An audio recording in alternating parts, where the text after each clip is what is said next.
narkoba bukan hal asing di telinga kita, bukan barang baru. Namun, ini selalu menjadi ancaman bagi seluruh generasi. Sungguh keras dan nyata bahayanya di balik penyalahgunaan narkotika. Lalu, bagaimana narkotika bisa menjadi ancaman bagi seluruh generasi muda?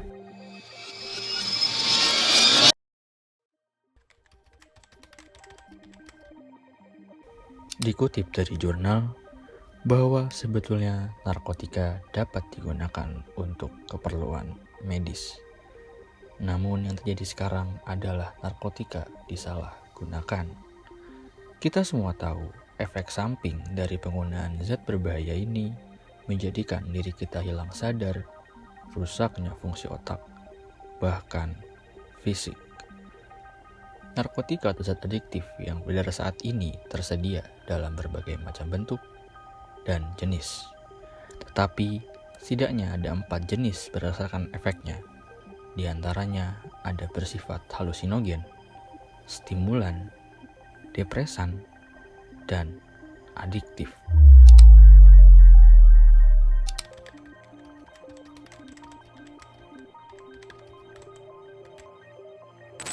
Ketergantungan pada zat adiktif atau narkotika sungguh berbahaya. Seperti yang sudah disinggung di awal, bahwa penyalahgunaan narkotika bisa menyebabkan rusaknya fungsi otak. Karena apa? Mungkin pada awalnya menganggap memakai narkotika hanya untuk bersifat rekreasional. Kenyataannya dari situlah awal kerusakannya. Semakin lama tradisi tidak bisa lepas dari ketergantungan, menyebabkan tujuan hidupnya hanya untuk narkoba. Secara tidak sadar akan merelakan apapun dalam hidupnya, tidak hanya uang, namun kehidupan sosialnya. Seseorang bisa lepas dari kehidupan sosialnya, menarik diri dari kehidupan, dan memilih untuk berada dalam kurungan. Kalau kita lihat dari kacamata non-pengguna, mungkin mereka akan sekilas terlihat normal.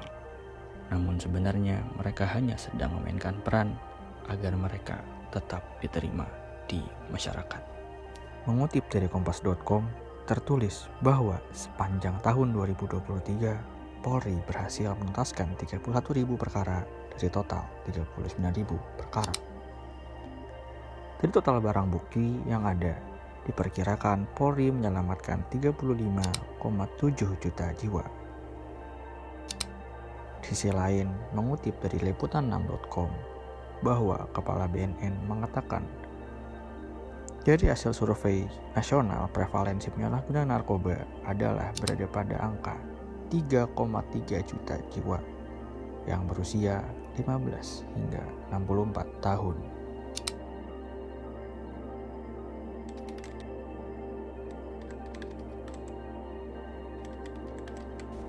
Sekolah sebagai tempat pembentukan karakter anak dan narkoba jadi salah satu tantangan yang dihadapi. Lalu bagaimana sekolah dapat mengatasi hal ini? Kami mewawancarai salah satu sekolah untuk mencari tahu bagaimana penyelesaian dari tantangan ini. Karena narkoba ini kan terpengaruh dari lingkungan, pergaulan.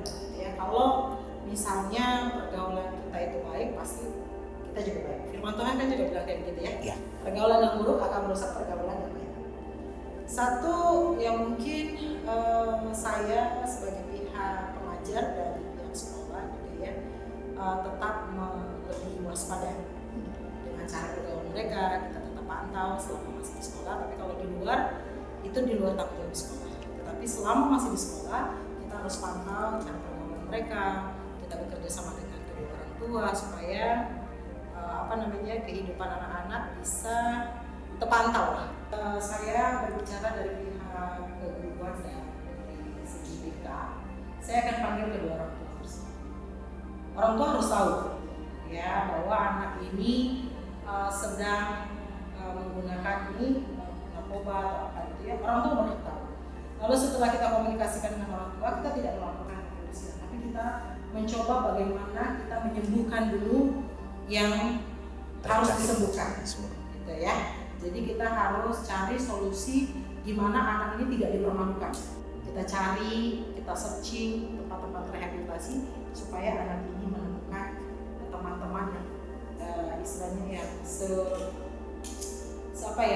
seininya dengan dia yang sama-sama pernah menggunakan, lalu mereka bisa berubah, mereka bisa saling membangun, dan mungkin ada penerapan ajaran-ajaran agama yang memang perlu mereka terima. Ada siraman rohani di sana yang bisa dia serap sehingga dia mengingat kembali bahwa dia hidup di dunia itu harus bermanfaat, tidak hanya berdiri sendiri kepada orang lain, dan yang kedua adalah dia takut akan dosa. Dapat ditarik kesimpulan bahwa sekolah bertanggung jawab atas perilaku dan tindakan dari setiap peserta didiknya. Sekolah memberikan penanaman moral dan agama, serta memberikan pengawasan terhadap pergaulan peserta didiknya. Dengan penanaman nilai moral dan agama yang baik, diharapkan setiap peserta didik dapat menjadi insan yang bermanfaat, berakhlak, dan bijaksana. Jika individu berpegang teguh pada nilai moral dan agama, beriman kepada Tuhan, maka akan meminimalisir tindakan penyimpangan. Dukungan dari lingkungan sekitar juga berpengaruh terhadap kehidupannya. Sekian dari kami, terima kasih telah menonton.